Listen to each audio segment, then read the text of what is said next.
কত কিছু চাইলাম, পাইলাম না, দিল না আল্লাহ, বলে না? আপনার সব দোয়া কবুল, তবে কবুল হওয়ার 3টা সিস্টেম আছে। কয়টা? চান্দলার ভাইয়েরা মনে থাকবে? কয়টা?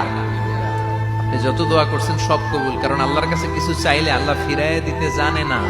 আল্লাহ জানেই না কেমনে ফিরাইয়া দিতে হয়। সুবহানাল্লাহ কোন?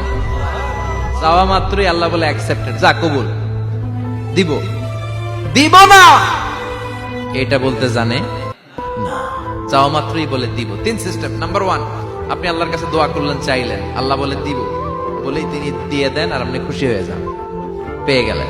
নাম্বার 2, আপনি আল্লাহর কাছে দোয়া করলেন, চাইলেন, তখনও আল্লাহ বলে দিব, তবে এখন না, সবুর, একটু পরে দিব। কখন দিলে আমার জন্য ভালো, আমার চেয়েও ভালো জানে কে, পরে দিবে। নাম্বার 3, চাইলেন, দোয়া করলেন, আল্লাহ তখনও বলে দেব, তবে এখনো না, পরেও না, কিয়ামতের দিন যেদিন বিপদে পড়বে ওই দিন দেব।